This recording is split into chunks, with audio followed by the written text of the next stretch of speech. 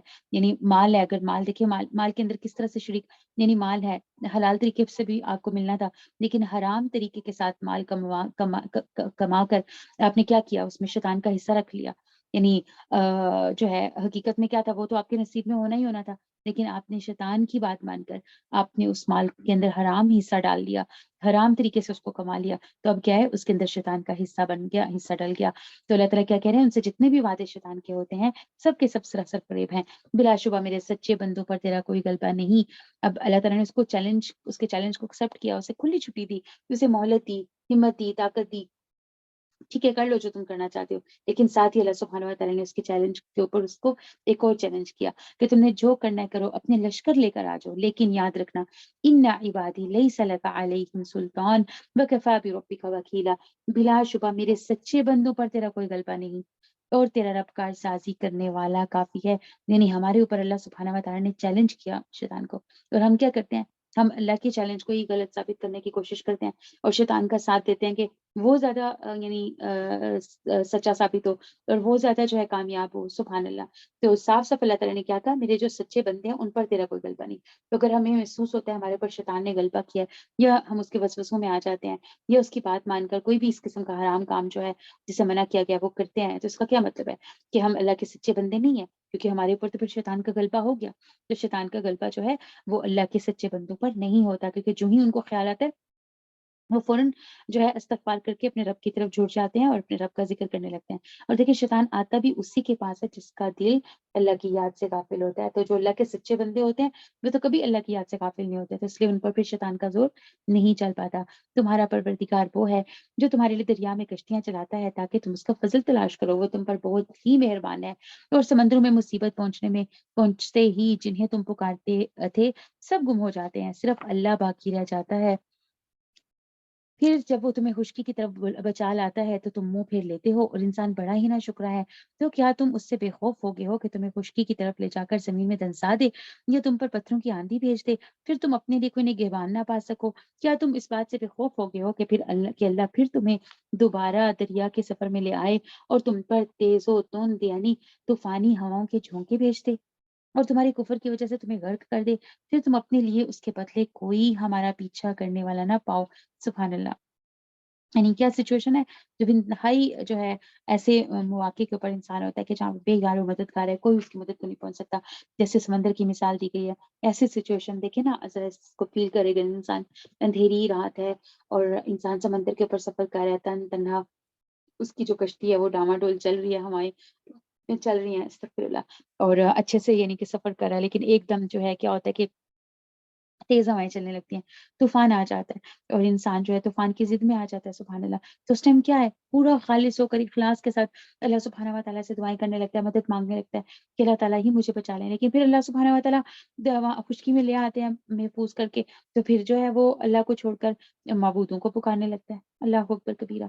یعنی انسان مطلب کس اپنے ساتھ، خود اپنے ساتھ ہی سچا نہیں، اپنے قول میں ہی سچا نہیں ہے انسان۔ يوم ندعو كل أناس بأمامهم فمن أوتي كتابه بيمينه فأولئك يقرؤون كتابهم ولا يظلمون فتیلا۔ جس دن ہم ہر جماعت کو اس کے پیشوا سمیت بلائیں گے، پھر جن کا بھی نامہ اعمال دائیں ہاتھ میں دے دیا گیا وہ تو شوق سے اپنا نامہ اعمال پڑھنے لگیں گے، اور دھاگے کے برابر یعنی ذرہ برابر بھی ظلم نہ کیے جائیں گے۔ اور جو کوئی اس جہان میں اندھا رہا وہ آخرت میں بھی اندھا اور راستے سے بہت ہی بھٹکا رہے گا۔ سبحان اللہ۔ تو یعنی اندھا ہونے کا کیا مطلب ہے، اس دنیا میں اندھا رہا نہیں، آنکھیں تو تھیں، دیکھتا تو تھا سب کچھ، پھر اندھا کس طرح رہا، یعنی کہ اس کا دل اندھا تھا، یعنی دیکھتا تھا سب کچھ لیکن حق کو سمجھتا نہیں تھا، قبول نہیں کرتا تھا، جذب نہیں کرتا تھا اپنے اندر، اور اس کے مطابق اپنے اعمال کو درست نہیں کرتا تھا۔ تو کیا ہے، آخرت میں بھی وہ اندھا ہی اٹھایا جائے گا۔ یہ لوگ آپ کو اس وحی سے جو ہم نے آپ پر اتاری ہے بہکانا چاہتے ہیں تاکہ آپ اس وحی کے سوا کچھ اور ہی ہمارے نام سے کر لیں، تب تو آپ کو یہ لوگ اپنا دلی دوست بنا لیتے۔ اگر ہم آپ کو ثابت قدم نہ رکھتے تو بہت ممکن تھا کہ ان کی طرف قدرے قلیل مائل ہو ہی جاتے۔ سبحان اللہ۔ پیچھے ہم نے دیکھا حضرت یوسف علیہ السلام کا واقعہ بھی، اس میں بھی انہوں نے کیا کہا، یعنی اگر اللہ سبحانہ و تعالیٰ نہ چاہتے، وہاں اللہ تعالیٰ نے وہاں بھی ہمیں یہ بات کہی نا، یعنی اگر اللہ کا فضل نہ ہوتا یا اللہ سبحانہ و تعالیٰ نہ تم پر رحم کرتے تو کیا تھا، بھٹک سکتے تھے. تو اللہ تعالیٰ ہی بندے کو جو ہے ثابت قدم رکھتا ہے، بھٹکنے سے بچا لیتا ہے. اللہ سبحانہ و تعالیٰ ہم سب کو اپنے دین پر استقامت کے ساتھ قائم رکھے، ثابت قدمی سے سیدھے راستے پر چلائے. اگر ایسا ہوتا تو پھر ہم زندگی میں بھی آپ کو دوہرے عذاب کا مزہ چکھاتے ہیں، اور موت کے بعد بھی دوہرے عذاب کا. پھر آپ اپنے لیے ہمارے مقابلے میں کسی کو مدد کر نہ پاتے. دوہرے عذاب کا کیوں؟ کیونکہ ظاہر ہے نبی کی جو ہے وہ پیروی کی جاتی ہے، اور جو کچھ نبی کرتے ہیں ان کے پیچھے جو کچھ ان کو دیکھ کر جو لوگ بھی کریں گے، ان کا بھی حساب کتاب پھر ان کے سر پر ہوگا. تو اگر ایسا ہوتا تو پھر ہم زندگی میں بھی آپ کو دوہرے عذاب کا مزہ چکھاتے، اور موت کے بعد بھی دوہرے عذاب کا. پھر آپ اپنے لیے ہمارے مقابلے میں کسی کو مدد کر نہ پاتے. یہ تو آپ کے قدم اس سرزمین مکہ سے اکھاڑنے ہی لگے تھے کہ آپ کو اس سے نکال دیں. پھر یہ بھی آپ کے بعد بہت ہی کم ٹھہر پاتے، یعنی اگر یہ ایسے کرتے تو. ایسا ہی دستور ان کا تھا جو آپ سے پہلے رسول ہم نے بھیجے، اور آپ ہمارے دستور میں کبھی رد و بدل نہ پائیں گے. یعنی اللہ سبحانہ و تعالیٰ کی جو سنت ہے اس میں کبھی بھی جو ہے وہ تبدیلی نہیں آتی ہے. نماز قائم کریں آفتاب کے ڈھلنے سے لے کر رات کی تاریکی تک، اور فجر کے وقت قرآن پڑھنا بھی. سبحان اللہ.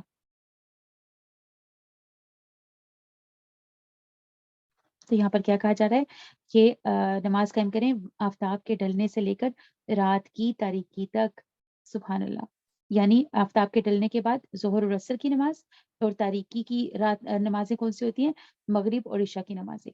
اور پھر اللہ تعالیٰ کیا کہہ رہے ہیں، اور فجر کے وقت قرآن پڑھنا بھی، یعنی پھر فجر کا بھی بیچ میں ذکر کر دیا. ٹھیک ہے انشاءاللہ عز و جل. تو کیا ہے، 5 نمازوں کی یہاں پر جو ہے وہ بات ہو رہی ہے.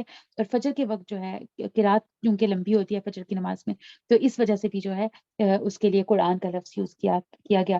اور فجر کے وقت قرآن پڑھنا بھی، یقیناً فجر کے وقت قرآن پڑھنا فرشتوں کے حاضر ہونے کا وقت ہے. سبحان اللہ. یعنی جو فجر کے وقت کا قرآن ہے وہ، کیونکہ فرشتے اس وقت کیا کرتے ہیں، تبدیل ہو رہے ہوتے ہیں نا، نئے فرشتے آتے ہیں. سبحان اللہ. تو کیا کرتے ہیں، انسان کا جو ہے وہ اعمال انسان کے لے کر اللہ سبحانہ و تعالیٰ کو جا کر بتاتے ہیں. حدیث میں آتا ہے کہ رات والے فرشتے جب اللہ کے پاس جاتے ہیں تو اللہ تعالیٰ ان سے پوچھتا ہے، حالانکہ وہ خوب جانتا ہے، تم نے میرے بندوں کو کس حال میں چھوڑا؟ فرشتے کہتے ہیں جب ہم ان کے پاس گئے تھے اس وقت بھی وہ نماز پڑھ رہے تھے، اور جب ہم ان کے پاس سے آئے ہیں تو بھی انہیں نماز پڑھتے ہوئے ہی چھوڑ کر آئے ہیں. سبحان اللہ. تو فجر کے وقت کی جو نماز ہے، یا فجر کے وقت کا جو قرآن ہے، وہ کیا ہے، اللہ سبحانہ و تعالیٰ کے سامنے پیش کیا جاتا ہے.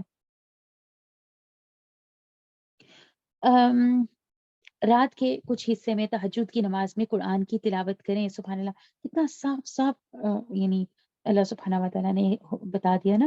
وَمِنَ اللَّيْلِ فَتَهَجَّدْ بِهِ نَافِلَةً لَكَ عَسَىٰ أَن يَبْعَثَكَ رَبُّكَ مَقَامًا مَحْمُودًا.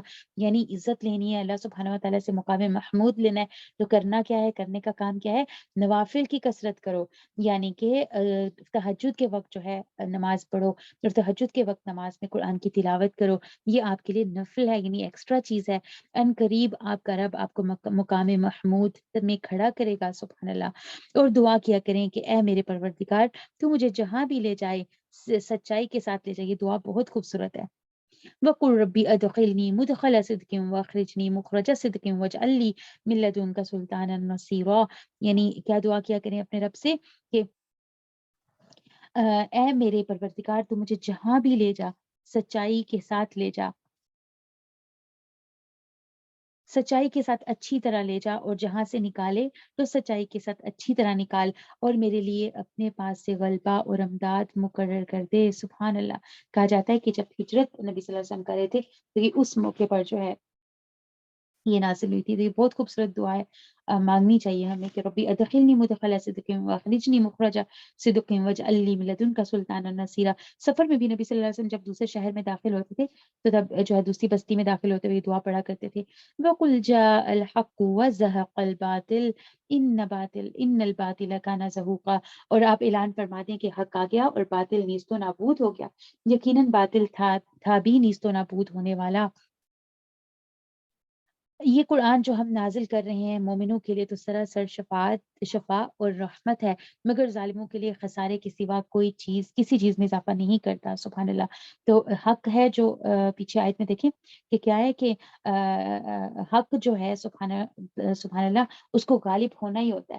یہ آیت جو ہے جب نبی اکرم صلی اللہ علیہ وسلم نے فتح مکہ کیا نا، تو فتح مکہ کے موقع پر نبی صلی اللہ علیہ وسلم جب خانہ کعبہ میں داخل ہوئے اور وہاں پر دیکھا، یعنی وہاں پہ 360 بت رکھے ہوئے تھے۔ اللہ اکبر کبیرہ، اللہ کے گھر کے اندر 360 بت۔ تو آپ صلی اللہ علیہ وسلم نے کہا، ہاتھ میں چھڑی پکڑی، یعنی چھڑی تھی، اور آپ اس کی نوک سے بتوں کو مارے جا رہے تھے، یعنی بتوں کو توڑے جا رہے تھے، گرائے جا رہے تھے، اور ساتھ ساتھ یہ آیت پڑھے جا رہے تھے، وَقُلْ جَاءَ الْحَقُّ وَزَهَقَ الْبَاطِلُ، یعنی کہ حق آ گیا اور باطل جو ہے وہ مٹ گیا۔ سبحان اللہ۔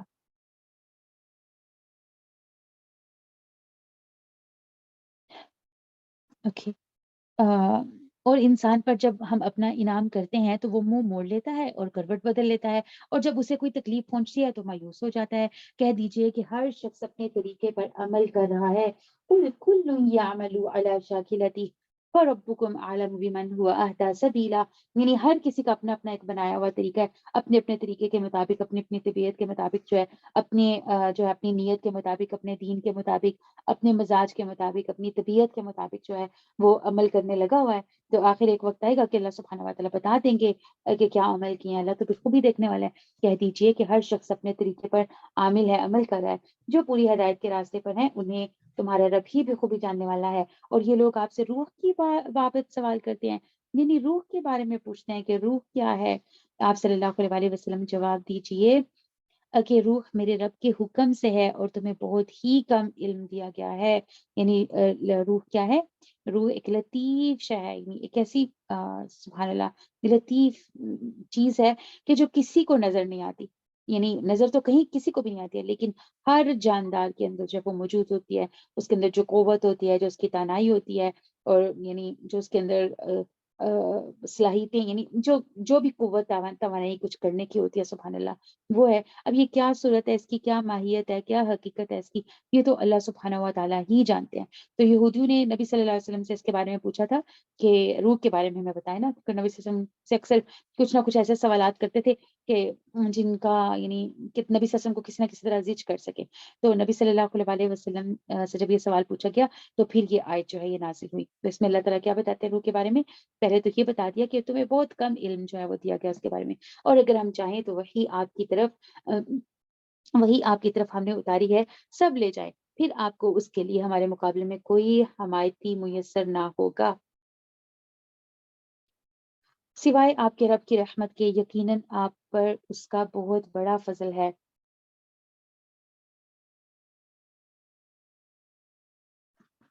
تو اللہ تعالیٰ کیا کہنا چاہ رہے ہیں، کیا کہہ رہے ہیں یہاں پہ کہ روح کے بارے میں جو سوال کر رہے ہو یہ تو ایک ایسی چیز ہے کہ اللہ کا حکم ہے، یہ اللہ کا امر ہے، کیا ہے کیسی ہے، یہ تو میں نے کبھی کسی یعنی پیغمبروں تک کو اس کا علم نہیں دیا، کسی کو جو ہے اس کا علم نہیں دیا، تو تم کیا مطلب کس لیے اس کا سوال یعنی یہ سوال پوچھ رہے ہو، تمہیں میں کیسے بتاؤں گا؟ سبحان اللہ۔ تو اس کی حقیقت کیا ہے اللہ سبحانہ و تعالیٰ ہی بہتر جانتے ہیں کہ اس کی حقیقت کیا ہے۔ کہہ دیجئے کہ اگر تم تمام انسان اور تمام جن مل کر اس قرآن کے مثل لانا چاہیں تو ان سب سے اس کے مثل لانا ناممکن ہے، گو وہ آپس میں ایک دوسرے کے مددگار بھی بن جائیں۔ ہم نے تو اس قرآن میں لوگوں کے سمجھنے کے لیے ہر طرح سے مثالیں بیان کر دی ہیں، مگر اکثر لوگ انکار سے باز نہیں آتے۔ انہوں نے کہا کہ ہم تجھ پر ہرگز ایمان نہیں لائیں گے یہاں تک کہ تو ہمارے لیے زمین سے کوئی چشمہ جاری کر دے، یا آپ کے لیے کوئی باغ ہو کھجوروں اور انگوروں کا اور اس کے درمیان آپ بہت سی نہریں جاری کر دیں، یا آپ آسمان کو ہم پر ٹکڑے ٹکڑے کر کے گرا دیں جیسا کہ آپ کا گمان ہے، یا آپ خود اللہ کو اور فرشتوں کو ہمارے سامنے لا دیں۔ اللہ شکریہ۔ تو اتنے سارے معجزے دیکھیں جن کا ذکر ہو رہا ہے، یہ اپنے نبی سے مانگا کرتے تھے، نبی اکرم صلی اللہ علیہ وسلم سے کس کس قسم کے معجزے مانگتے تھے دیکھیں، اور کہاں سچے مومن مسلمان اچھے یعنی جو صحیح معنوں میں مومن ہیں نبی اکرم صلی اللہ علیہ وسلم کے صحابہ کیسے سنتے گئے اور مانتے گئے، کتنے خوبصورت ان کے دل ہوں گے نا۔ انہوں نے کہا کہ اچھا، یا آپ کے لیے یا آپ کے اپنے لیے کوئی سونے کا گھر ہو، یعنی ٹھیک ہے یہ چیزیں نہیں لا سکتے تو کوئی اپنے لیے ایک سونے کا گھر بنوا لو، یا آپ آسمان پر چڑھ جائیں اور اور ہم تو آپ کے چڑھ جانے کا بھی اس وقت تک ہرگز یقین نہیں کریں گے جب تک کہ آپ ہم پر کوئی کتاب نہ اتار لیں جسے ہم خود پڑھ لیں۔ آپ جواب دیتے ہیں کہ میرا پروردگار پاک ہے، میں تو صرف ایک انسان ہی ہوں جو رسول بنایا گیا ہوں، یعنی معجزے لانا میرا کام نہیں۔ لوگوں کے پاس ہدایت پہنچ چکنے کے بعد اللہ سے روکنے والی چیز صرف یہی رہی کہ انہوں نے کہا کیا اللہ نے ایک بشر کو رسول بنا کر بھیجا ہے؟ یعنی کوئی چیز جب یعنی نہ پوری ہو سکی، دعویٰ نہ پورا ہو سکا، تو پھر اس طرح کہنے لگے کہ کیا ایک انسان ہی رہ گیا تھا کہ جس کو رسول بنا کر بھیجا جاتا؟ آپ کہتے ہیں کہ اگر زمین میں فرشتے چلتے پھرتے اور رہتے بستے ہوتے تو ہم بھی ان کے پاس کسی آسمانی فرشتے ہی کو رسول بنا کر بھیجتے۔ تو اللہ تعالیٰ کہہ رہے ہیں کہ یہ کیسا سوال ہے، یعنی کہ نا یعنی کیا مطلب ہے اس سوال کا؟ ظاہر ہے زمین پر انسان رہتے ہیں تو انسانوں کے لیے انسان ہی رسول ہوگا نا۔ تو اگر فرشتے رسول رہتے ہوتے اس دنیا کے اندر تو فرشتوں کو ہدایت دینا مقصود ہوتا، تو ان کے لیے کسی آسمانی فرشتے کو ہی جو ہے وہ رسول بنا کر بھیجا جاتا۔ کہہ دیجئے کہ میرے اور تمہارے درمیان اللہ کا گواہ ہونا کافی ہے۔ وہ اپنے بندوں سے خوب آگاہ ہے اور انہیں بخوبی دیکھنے والا ہے۔ اللہ جس کی رہنمائی کرے تو وہ ہدایت یافتہ ہے، اور جسے وہ راہ سے بھٹکا دے تو ناممکن ہے کہ ان کا کوئی رفیق اس کے سوا کسی اور کو پائے، ناممکن ہے کہ تم ان کا رفیق اس کے سوا کسی اور کو پائے۔ ایسے لوگوں کو ہم بروز قیامت اوندے منہ حشر کریں گے، درا یعنی کہ سال میں کہ وہ اندھے، گونگے اور بہرے ہوں گے، ان کا ٹھکانہ جہنم ہوگا۔ جب کبھی وہ بجھنے لگے گی تو ہم ان پر اسے اور بھڑکا دیں گے۔ یہ سب ہماری آیتوں سے کفر کرنے اور یہ بات کہنے کا بدلہ ہے کہ کیا جب ہم ہڈیاں اور ریزے ریزے ہو جائیں گے پھر ہم نئی پیدائش میں اٹھا کھڑے کیے جائیں گے؟ کیا انہوں نے اس بات پر نظر نہیں کی کہ جس اللہ نے آسمان و زمین کو پیدا کیا ہے وہ ان جیسوں کی پیدائش پر پورا قادر ہے؟ اسی نے ان کے لیے ایک ایسا وقت مقرر کر رکھا ہے جو شک و شبے سے یکسر خالی ہے، لیکن ظالم لوگ انکار کیے بغیر رہتے ہی نہیں۔ کہہ دیجئے کہ اگر بالفرض تم میرے رب کی رحمتوں کے خزانوں کے مالک بن جاؤ تو تم اس وقت بھی ان کے خرچ ہو جانے کے خوف سے ان کو روکے رکھتے، اور انسان ہے ہی تنگ دل۔ ہم نے موسیٰ کو 9 معجزے بالکل صاف صاف عطا فرمائے۔ تو خود ہی بنی اسرائیل سے پوچھ لے کہ جب وہ ان کے پاس پہنچے تو فرعون بولا، یعنی کون سے معجزے ہیں؟ ایک تو ہاتھ کا یعنی سفید ہو کر نبی کرم صلی اللہ علیہ وسلم سوری ایک تو یعنی کہ ہاتھ سفید ہو کر نکال دیا حضرت موسیٰ علیہ السلام نے، بغل میں ہاتھ ڈالا اور وہ بالکل روشن سفید ہو گیا۔ پھر وہ جو لاٹھی تھی ان کا عصا جو تھا وہ سانپ بن گیا۔ قحط سالی، نقص ثمرات، طوفان، ٹڈی یعنی جو جراد، اور کھٹمل، جوئیں، مینڈک، خون، یہ سب چیزیں کیا تھی جو ان کے یعنی اوپر آئی تھیں؟ یہ سب کیا تھے؟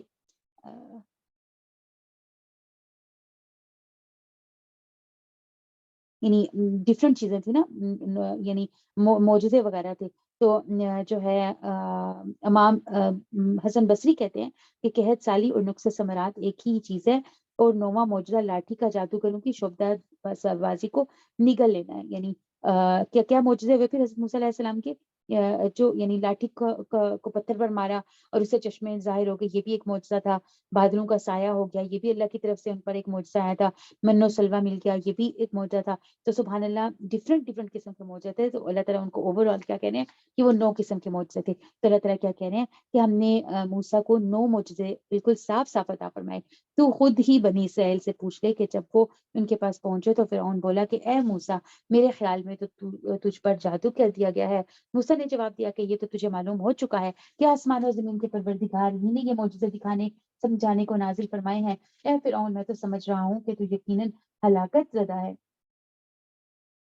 آخر فرعون نے پختہ ارادہ کر لیا کہ انہیں زمین سے ہی اکھیڑ دے، تو ہم نے خود اسے اور اس کے تمام ساتھیوں کو غرق کر دیا۔ اس کے بعد ہم نے بنی اسرائیل سے فرما دیا کہ اس زمین پر تم رہو سہو، ہاں جب آخرت کا وعدہ آئے گا تو ہم تم سب کو سمیٹ کر لے آئیں گے۔ اور ہم نے اس قرآن کو حق کے ساتھ اتارا اور یہ بھی حق کے ساتھ اترا۔ ہم نے آپ کو صرف خوشخبری سنانے والا اور ڈرانے والا بنا کر بھیجا ہے۔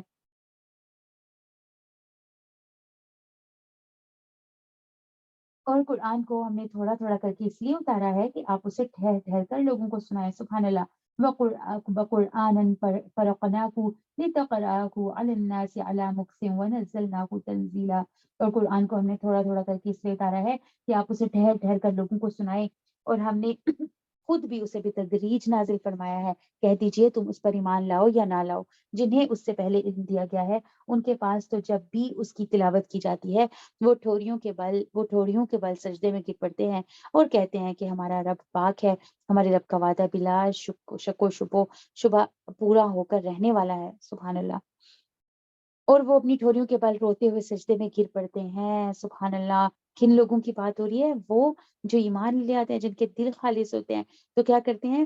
سبحان اللہ. قل آمنو بھی او لا تؤمنو، یعنی ایمان لاؤ یا نہ لاؤ. ان الذین اوتوا العلم، ہم نے تو جن کو علم دیا ہے، جو علم والے لوگ ہیں، من قبلہ اذا یتلی علیکم، تم سے پہلے جو علم والے لوگ تھے، یعنی جن کو علم دیا گیا ہے، ان کے سامنے جب اس کتاب کی تلاوت کی جاتی ہے تو یخرون للاذقان سجدا، تو اپنی ٹھوریوں کے بل سجدے میں گر پڑتے ہیں. ویقولون سبحان ربنا ان کان وعد ربنا لمفعولا، اور کہتے ہیں کہ ہمارا رب پاک ہے، ہمارے رب کا وعدہ بلا شک و شبہ پورا ہو کر ہی رہنے والا ہے. وَيَخِرُّونَ لِلْأَذْقَانِ يَبْكُونَ وَيَزِيدُهُمْ خُشُوعًا، اور وہ اپنی ٹھوریوں کے بل روتے ہوئے سجدے میں گر پڑتے ہیں اور یہ قرآن ان کی عاجزی اور خشوع و خضوع بڑھا دیتا ہے. سبحان اللہ. تو آیت سجدہ ہے. ہم بھی انشاءاللہ تو جلد سجدہ کر لیتے ہیں.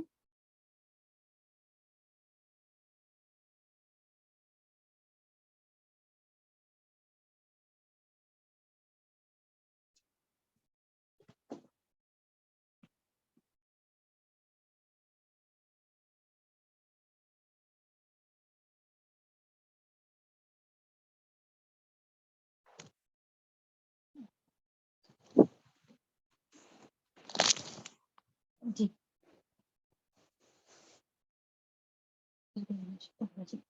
قل ادعوا اللہ کا اوید الرحمن، کہہ دیجئے کہ اللہ کو اللہ کہہ کر پکارو یا رحمان کہہ کر پکارو. جس نام سے بھی پکارو تمام اچھے نام اسی کے ہیں. قل ادعوا اللہ اوید الرحمن ایامن تدعو فلہ الاسماء الحسنى ولا تجہر بصلاتک ولا تخافت بها وابتغ بین ذلک سبیلا. کہہ دیجئے کہ اللہ کو اللہ کہہ کر پکارو یا رحمان کہہ کر پکارو. جس نام سے بھی پکارو تمام اچھے نام اسی کے ہیں. نہ تو اپنی نماز بہت بلند آواز سے پڑھ اور نہ بالکل پوشیدہ، بلکہ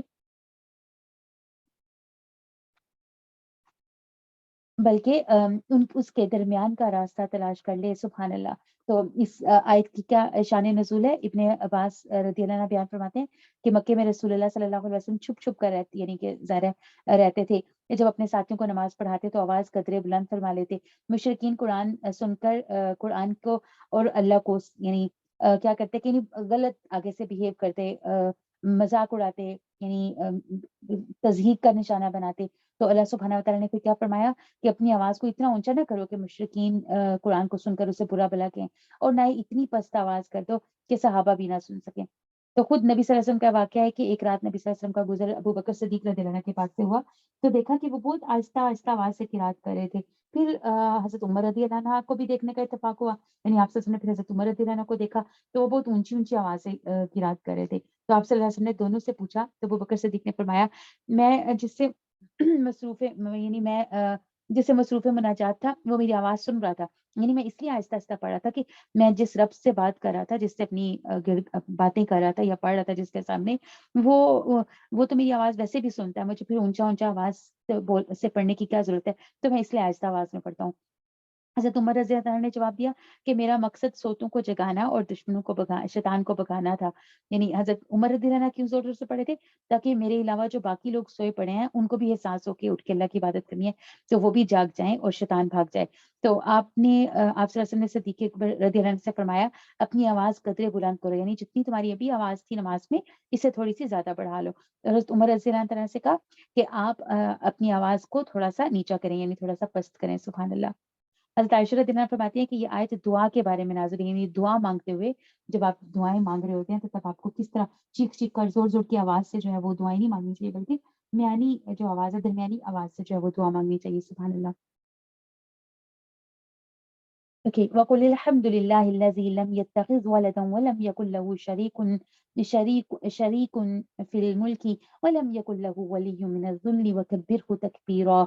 اور یہ کہہ دیجئے کہ تمام تعریفیں اللہ ہی کے لیے ہیں جو نہ اولاد رکھتا ہے نہ اپنی بادشاہت میں کسی کو شریک و ساجی رکھتا ہے، نہ وہ کمزور ہے کہ اس کا کوئی حمایتی ہو، اور تو اس کی پوری پوری بڑائی بیان کرتا رہے.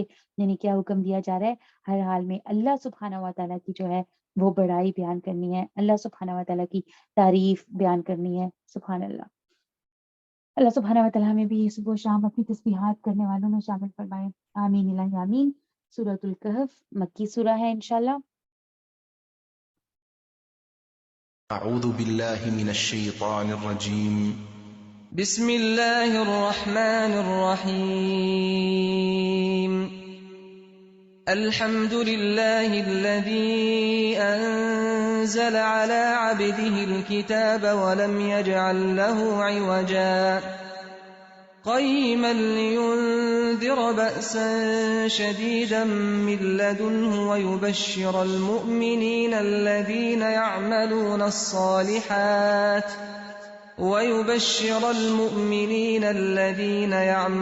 الصالحات أن لهم أجرا حسنا ماكثين فيه أبدا وينذر الذين قالوا اتخذ الله ولدا ما لهم به من علم ولا لآبائهم كبرت كلمة تخرج من أفواههم إن يقولون إلا كذبا فلعلك باخع نفسك على آثارهم إن لم يؤمنوا بهذا الحديث أسفا. سورۃ الکہف مکی سورہ ہے. اعوذ باللہ من الشیطان الرجیم. بسم اللہ الرحمن الرحیم. نبی اکرم صلی اللہ علیہ وسلم کی سورہ کہف کے بارے میں بہت سی احادیث ہیں. اس کی فضیلت کے بارے میں نبی صلی اللہ علیہ وسلم نے فرمایا جس نے سورۃ الکہف کی تلاوت ایسے کی جیسے وہ نازل ہوئی، یعنی پورے آداب کے ساتھ، پوری تجوید کے ساتھ، رولز کا خیال رکھتے ہوئے اچھے طریقے سے، احسن طریقے سے اس کو ادا کیا، تو یہ اس کے لیے روز قیامت اس کی اقامت گاہ سے مکہ تک نور کا سبب بنے گی. اور جس نے اس سورہ کی آخری 10 آیات پڑھی اور پھر دجال نکل آیا تو اسے کوئی نقصان نہ پہنچا سکے گا. نبی صلی اللہ علیہ وسلم نے فرمایا جو شخص جمعہ کے دن سورۃ الکہف پڑھتا ہے تو 2 جمعوں کے درمیان اس کے لیے نور روشن کر دیا جاتا ہے. نبی اکرم صلی اللہ علیہ وسلم نے ایک اور جگہ فرمایا جو آدمی سورۃ الکہف کی ابتدائی 10 آیات یاد کر لے گا، یعنی پہلی 10 آیات، تو وہ دجال کے فتنے سے محفوظ رہے گا. تو انشاءاللہ پہلی فرصت میں ہی سورہ کہف کی جو پہلی 10 آیات ہیں ان کو حفظ کر لینا انشاءاللہ. اللہ سبحانہ و تعالیٰ اس کتاب کا ایک لفظ ہمارے ذہنوں میں محفوظ کرے. سبحان اللہ. لیکن 10 آیات جو ہے سورہ کہف کی بغیر کسی دیر کے انشاءاللہ جلد سے جلد جو ہے ان کو یاد کرنے کی کوشش کرنی ہے انشاءاللہ. بہت قیمتی صورت ہے، بہت خوبصورت صورت ہے، بہت سے احکامات ہیں، بہت سے امپورٹنٹ واقعات ہیں، سبق آموز چیزیں ہیں اس کے اندر. سبحان اللہ. ایسی حکمتیں ہیں کہ آپ خود حیران رہ جائیں گے کہ اسی وجہ سے یعنی اللہ سبحانہ و تعالیٰ نے جو ہے اس کو ہمارے لیے یعنی کہ پسند کیا کہ ہم ہر جمعے کے جمعے جو ہے نبی صلی اللہ علیہ وسلم نے کہا ہے کہ اس کو پڑھا کریں. سبحان اللہ. تو اس کے بارے میں جو ہے ایک حدیث بھی ہے، اس کے پڑھنے سے گھر میں سکینت و برکت نازل ہوتی ہے. ایک مرتبہ ایک صحابی نے سورہ کہف پڑھی، گھر میں گھوڑا بھی تھا، وہ بتکنا شروع ہو گیا. انہوں نے غور سے اوپر کی طرف دیکھا کہ کیا بات ہے، تو انہیں ایک بادل نظر آیا جس نے انہیں ڈھانپ رکھا تھا. صحابی نے اس واقعے کا ذکر جب نبی اکرم صلی اللہ علیہ وسلم سے کیا تو آپ صلی اللہ علیہ وسلم نے فرمایا قرآن پڑھا کرو، قرآن پڑھتے وقت سکینت نازل ہوتی ہے. سبحان اللہ. ایک ہم سخت دل لوگ ہوتے ہیں، ہمیں پتہ ہی نہیں چلتا، لیکن دیکھیں جانور ارد گرد ہوں یا اور جاندار جو ہیں اللہ کے پاکیزہ مخلوقات، سبحان اللہ، ان کو محسوس ہو جاتی ہے سکینت. تو اگر انسان توجہ کے ساتھ، دل کے ساتھ پڑھے اور واقعی صحیح معنوں میں پڑھے، صحیح طریقے سے پڑھے، تو خود انسان محسوس کرتا ہے اس سکینت کو. تو کیا کہتے ہیں اللہ سبحانہ و تعالیٰ؟ بسم اللہ الرحمن الرحیم. الحمدللہ الذی انزل علی عبدہ الکتاب ولم یجعل لہ عوجا. تمام تعریفیں اس اللہ کے لائق ہیں، اس اللہ ہی کے لیے ہیں جس نے اپنے بندے پر یہ قرآن اتارا اور اس میں کسی قسم کی کوئی کجی نہیں رکھی، یعنی کوئی ٹیڑھا پن نہیں رکھا. سیدھی صاف ستھری آیات ہیں اس کی، سیدھی صاف ستھری کتاب ہے یہ. سبحان اللہ. اور کیا اس کی خاصیت ہے؟ قيما لينذر بأسا شديدا من لدنه ويبشر المؤمنين الذين يعملون الصالحات أن لهم أجرا حسنا، بلکہ تمام ٹھیک ٹھاک رکھا تاکہ یعنی مضبوط کتاب ہے، درست کرنے والی کتاب ہے، کہ اپنے پاس کی سخت سزا سے ہوشیار کر دے اور ایمان لانے اور نیک عمل کرنے والوں کو خوشخبریاں سنا دے کہ ان کے لیے بہترین بدلہ ہے جس میں وہ ہمیشہ ہمیشہ رہیں گے، اور ان لوگوں کو بھی ڈرا دے جو کہتے ہیں کہ اللہ اولاد رکھتا ہے، در حقیقت نہ تو خود انہیں اس کا علم ہے نہ ان کے باپ دادوں کو۔ یہ تہمت ہے، یہ بہت بڑی تہمت ہے، بہت بڑی یہ تہمت بڑی بری ہے جو ان کے منہ سے نکل رہی ہے، وہ نرا جھوٹ بول رہے ہیں۔ بس اگر یہ لوگ اس بات پر ایمان نہ لائیں تو کیا آپ ان کے پیچھے اسی رنج میں اپنی جان ہلاک کر ڈالیں گے؟ یعنی نبی اکرم صلی اللہ علیہ وسلم کیا تھے؟ لوگوں کے لیے بہت زیادہ خیر خواہ تھے، اور دل گھٹتا رہتا تھا ان کا، شدید خواہش تھی ان کی کہ تمام لوگ جو ہیں وہ مسلمان ہو جائیں، کفار اللہ کے دین کو سمجھ جائیں، اللہ کے دین پر ایمان لیں، دار اسلام میں داخل ہو جائیں۔ تو ہر وقت گھٹتے رہتے تھے نبی صلی اللہ علیہ وسلم ان کی حرکتوں پر اور ان کی ہدایت کے لیے، یعنی اتنے غمگسار رہتے تھے۔ تو اللہ سبحانہ و تعالیٰ کیا کہہ رہے ہیں؟ یعنی نبی صلی اللہ علیہ وسلم کی تڑپ ہمارے لیے کتنا بڑا سبق ہے نا، داعیے دین کے دل کے اندر تڑپ ہونی چاہیے۔ دیکھیں ہم کہتے ہیں ہم لوگوں کو بلاتے ہیں آپ کی طرف، لیکن لوگ آتے ہی نہیں ہیں، ہم پتہ نہیں لوگ اتنے سخت دل لوگ ہیں، لوگوں کے دل سخت ہو گئے ہیں، باقی چیزوں کی طرف چلے جاتے ہیں لیکن قرآن کی طرف نہیں آتے، ہدایت کی طرف نہیں آتے۔ لیکن اصل کیا ہوتی ہے بات، کچھ کمی ہمارے اینڈ پر بھی ہوتی ہے، ہم خیر خواہ ہوتے ہی نہیں ہے، صحیح معنوں میں ہمارے اندر سچی خیر خواہی ہوتی ہی نہیں ہے دوسروں کو کے لیے۔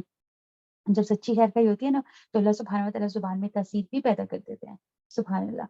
تو کیا ہے، نبی صلی اللہ علیہ وسلم اتنی تڑپ رکھتے تھے، اتنے زیادہ خیر خواہ تھے، تو اللہ تعالیٰ نے کیا کہہ رہے ہیں کہ مطلب آپ ایسے لگتا ہے اتنا غم ہے آپ کے اندر دوسروں کا کہ ایسا لگتا ہے کہ ان کی وجہ سے اپنے آپ کو ہی ہلاک کر ڈالیں گے، سبحان اللہ۔ اِنَّا جَعَلْنَا مَا عَلَى الْأَرْضِ زِينَةً لَهَا لِنَبْلُوَهُمْ أَيُّهُمْ أَحْسَنُ عَمَلًا۔ بہت پیاری بات اب کہ اللہ سبحانہ وتعالیٰ نے اس زمین میں جو کچھ بھی ہے اسے پیدا کیا ہے، روئے زمین پر جو کچھ ہے ہم نے اس سے زمین کی رونق کا باعث بنایا، لیکن کیا وجہ ہے، کیوں بنایا؟ تاکہ ہم انہیں آزما لیں کہ ان میں سے کون نیک اعمال کرتا ہے۔ اس پر جو کچھ ہے ہم اسے ضرور ایک ہموار صاف میدان کر ڈالنے والے ہیں، یعنی اتنی خوبصورتی رعنائی بخشی زمین کو، کس لیے کہ لوگوں کو آزمایا، اور اس کے بعد ایک وقت آئے گا کہ دوبارہ اس زمین کو بالکل سیدھا چٹیل میدان کی طرح کر دیا جائے گا۔ کیا تو اپنے خیال میں غار اور کتبے والوں کو ہماری نشانیوں میں سے کوئی بہت عجیب نشانی سمجھ رہا ہے؟ یعنی کون؟ ام حسبت ان اصحاب الکہف والرقیم کانوا من آیاتنا عجبا، یعنی کن کا ذکر ہے یہاں پر؟ غار والے۔ غار والے کون تھے؟ سبحان اللہ، یہ کچھ نوجوان تھے، ایک بستی کے کچھ نوجوان تھے جنہوں نے سبحان اللہ جو اہل ایمان تھے، اور انہوں نے اپنے ایمان کی حفاظت کے لیے جو ہے اپنی بستی کو چھوڑ دیا۔ یعنی وہاں کا جو بادشاہ تھا وہ یعنی خود کو خدا کہلواتا تھا اور سب اسی کی عبادت کرتے تھے۔ تو یہ اہل ایمان تھے، انہوں نے یعنی ایمان لے آئے تھے اللہ سبحانہ و تعالیٰ پر، تو اپنے ایمان کی فکر میں جو ہے انہوں نے اپنی اس بستی کو چھوڑ دیا، سبحان اللہ۔ ینگ نوجوان تھے، بالکل ابھی چھوٹی عمروں کے نوجوان تھے، سبحان اللہ۔ تو کتنی سوچنے کی بات ہے، غور طلب بات ہے کہ ہمیں تو بڑھاپے کے قریب آ کر سبحان اللہ صحیح معنوں میں اسلام کی سمجھ آنے لگتی ہے اور فکر پڑتی ہے، جب جسم جو ہے وہ جسم میں سے جان ختم ہو رہی ہوتی ہے، اور ہمیں پتہ ہوتا ہے کہ جی اب تو لوٹنا ہی لوٹنا ہے، سبحان اللہ۔ تو پھر ہم جو ہے وہ دین سیکھنے نکل پڑتے ہیں اور دین کے ساتھ اس ٹائم تعلق مضبوط کرنے لگتے ہیں اور مسلمان اچھے معنوں میں بننا شروع کر دیتے ہیں، سبحان اللہ۔ تو دیکھیں سوچنے کی بات، یعنی دیکھنے کی بات یہ ہے کہ نوجوانی کی عمر ہو اور ہر طرف برائیاں ہوں، سبحان اللہ، ہر کوئی جو ہے وہ برائی میں مبتلا ہے، اور بیچ میں چند ایک ایسے شریف نوجوان نکل آئے کہ جو حق پہ چلنا چاہتے ہیں، جو ان سب کو چیلنج کر رہے ہیں اور ان سب کے مقابلے پہ کھڑے ہو گئے ہیں اور ڈر بھی نہیں رہے ہیں، سبحان اللہ، اور نہیں ان کی باتوں کو قبول کر رہے ہیں، اپنے ایمان کو مطلب کہ استقامت کی فکر میں پڑے ہوئے ہیں وہ، اور پھر آخر کار جو ہے اللہ سے دعا مانگ رہے ہیں۔ اب ہم اگلی آیت میں دیکھیں گے کہ اللہ سبحانہ و تعالیٰ سے دعا کرتے ہیں اور پھر اللہ سبحانہ و تعالیٰ ان کو ایک راہ سجاتے ہیں کہ کیسے یعنی کہ خود کو سنبھالنا ہے، اپنے ایمان کو سنبھالنا ہے۔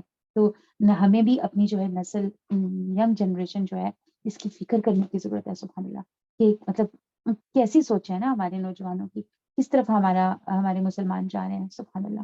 تو اپنے ایمان کو سب سے قیمتی سمجھنا چاہیے ہمیں، خود بھی اور اپنے بچوں کو بھی یہ چیز سکھانی ہے کہ ایمان کی دولت پر کبھی کمپرومائز نہیں کرنا چاہیے۔ ایمان جو ہے اس کے لیے یعنی کچھ بھی کرنا پڑے نا، چھوڑنا پڑے تو انسان کو چھوڑتے ہوئے دکھ نہیں ہونا چاہیے، یعنی سب بھی چلا جائے لیکن ایمان سلامت رہے، سبحان اللہ، یہ سب سے بڑی چیز ہے۔ تو دیکھیں انہوں نے اپنا گھر بار سب چھوڑا لیکن اپنے ایمان کی فکر کی، اپنے ایمان کو سلامت رکھا۔ تو اللہ سبحانہ و تعالیٰ ان کا ذکر کیا ہے رہتی دنیا تک اس کتاب کے ذریعے، یعنی ہر بندہ پڑھے گا، ہر بندہ ان کی تعریف کرے گا، سبحان اللہ۔ تو کیا کہہ رہے ہیں اللہ سبحانہ و تعالیٰ، اِذْ أَوَى الْفِتْيَةُ إِلَى الْكَهْفِ فَقَالُوا، جب ان چند جو نوجوانوں نے غار میں پناہ لی، یعنی اس بادشاہ کے فساد سے بچنے کے لیے، اپنے ایمان کی حفاظت کے لیے، اپنے ایمان کے اس کی استقامت کے لیے کیا کیا، ایک غار میں جا کر پناہ لے لی۔ تو اللہ تعالیٰ کہہ رہے ہیں ان چند نوجوانوں نے جب غار میں پناہ لی تو دعا کی، کیا دعا کی، ربنا آتنا من لدنک رحمۃ وہیئ لنا من امرنا رشدا، اے ہمارے پروردگار ہمیں اپنے پاس سے رحمت عطا فرما اور ہمارے کام میں ہمارے لیے راہیابی کو آسان کر دے۔ بس ہم نے ان کے کانوں پر گنتی کے کئی سال تک اسی غار میں پردے ڈال دیے، پھر ہم نے انہیں اٹھا کھڑا کیا، یعنی کئی سال تک اللہ سبحانہ و تعالیٰ نے انہیں وہاں پر گہری نیند میں سلائے رکھا، سبحان اللہ۔ اور ان کے کانوں پر پردے ڈال کر کیا مطلب کیا کر دیا، یعنی ایک طرح سے ان کے کانوں کو بند کر دیا تاکہ باہر کے شور شرابے یا شور و غل سے ان کی نیند میں خلل نہ پڑے، سبحان اللہ۔ تو اللہ تعالیٰ نے ان کو گہری نیند سلا دیا، پھر ہم نے انہیں اٹھا کھڑا کیا تاکہ ہم یہ معلوم کر لیں کہ دونوں گروہوں میں سے اس انتہائی مدت کو جو انہوں نے گزاری کس نے خوب یاد رکھا۔ ہم ان کا صحیح واقعہ تیرے ساتھ سامنے بیان فرما رہے ہیں۔ یہ چند نوجوان اپنے رب پر ایمان لائے تھے اور ہم نے ان کی ہدایت میں ترقی دی تھی، سبحان اللہ۔ وَرَبَطْنَا عَلَى قُلُوبِهِمْ إِذْ قَامُوا فَقَالُوا رَبُّنَا رَبُّ السَّمَاوَاتِ وَالْأَرْضِ لَن نَّدْعُوَ مِن دُونِهِ إِلَٰهًا لَقَدْ قُلْنَا إِذًا شَطَطًا، ہم نے ان کے دل مضبوط کر دیے جب وہ راہ حق میں اٹھ کھڑے ہوئے، یعنی پہل انسان کو خود کرنی ہوتی ہے، استقامت اللہ دیتے ہیں لیکن پہلے خود استقامت دکھانی ہے، پہلے خود راہ حق میں کھڑے ہونا ہے، پھر اللہ سبحانہ و تعالیٰ کیا کریں گے، استقامت سے جما لیں گے۔ تو اللہ تعالیٰ کہتے ہیں وہ خود وہ راہ حق میں اٹھ کھڑے ہوئے اور کہنے لگے کہ ہمارا پروردگار تو وہی ہے جو آسمانوں اور زمین کا پروردگار ہے، ناممکن ہے کہ ہم اس کے سوا کسی اور معبود کو پکاریں، اگر ایسا کیا تو ہم نے نہایت ہی غلط بات کہی۔ یہ ہے ہماری قوم جس نے اس کے سوا اور معبود بنا رکھے ہیں، ان کی عبادت پر یہ کوئی صاف دلیل کیوں پیش نہیں کرتے؟ اللہ پر جھوٹ افطرا باندھنے والے سے زیادہ ظالم کون ہو سکتا ہے؟ جبکہ تم ان سے اور اللہ کے سوا ان کے اور معبودوں سے کنارہ کش ہو گئے، تو اب تم کسی غار میں جا بیٹھو، تمہارا رب تم پر اپنی رحمت پھیلا دے گا اور تمہارے لیے تمہارے کام میں سہولت مہیا کر دے گا۔ آپ کہہ دیں گے، آپ دیکھیں گے کہ آفتاب بے وقت طلوع ان کے غار سے دائیں جانب کو جھک جاتا تھا اور بے وقت غروب ان کے بائیں جانب سے کترا کر نکل جاتا ہے، اور وہ اس غار کی کشادہ جگہ میں ہے۔ یہ اللہ کی نشانیوں میں سے ہے۔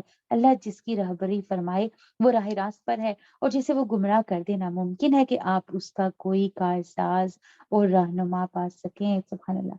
تو ان کے ایمان کی وجہ سے اللہ سبحانہ و تعالیٰ نے کیا کیا، ان کی حفاظت فرمائی، انہیں گہری نیند دی، اور پھر سورج کا بھی انتظام ایسے کر دیا کہ وہ اس طریقے سے نکلتا تھا، طلوع ہوتا تھا کہ اس کی تیز روشنی جو ہے ان کے چہروں پر نہ پڑتی تھی، ان کی نیند میں خلل نہیں آتا تھا، سبحان اللہ۔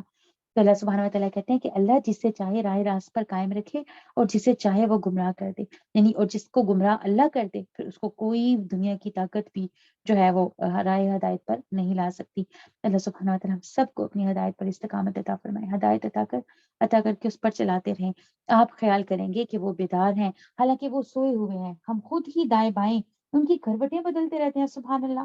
ان کا کتا بھی چوکٹ پر اپنے ہاتھ پھیلائے ہوئے ہے، اگر آپ ان پر جھانکیں تو ضرور بھاگتے ہوئے ان سے پیٹ پھیر لیں اور ضرور ان کے خوف سے بھر دیے جائیں، یعنی ایک روب سا طاری کر دیا گیا ہے، جو بھی ان کو دیکھے گا یا دیکھتا ہے اس کے اوپر کیا ہے، یعنی کہ روب طاری ہو جاتا، سبحان اللہ۔ تو کیا کہہ رہے ہیں کہ اللہ تعالیٰ نے ان کو اس طریقے سے یعنی سلایا ہوا ہے کہ خود ہی ان کی کروٹیں بدل رہے ہیں، اور کتا بھی ان کا ویسے بیٹھا ہوا ہے کہ بیٹھ کر روب ایسا محسوس ہوتا ہے، ڈر لگتا ہے، یعنی تو پھر کوئی ان کی طرف جو ہے جاتا ہی نہیں۔ وَكَذَلِكَ بَعَثْنَاكُمْ لِيَتَسَاءَلُوا بَيْنَكُمْ، اسی طرح ہم نے انہیں جگا کر اٹھا دیا کہ آپس میں پوچھ گچھ کر لیں۔ ایک کہنے والے نے کہا کہ کیوں بھائی تم کتنی دیر ٹھہرے رہے؟ انہوں نے جواب دیا کہ ایک دن یا ایک دن سے بھی کم۔ کہنے لگے کہ تمہارے ٹھہرے رہنے کا بخوبی علم تو اللہ ہی کو ہے، اب تم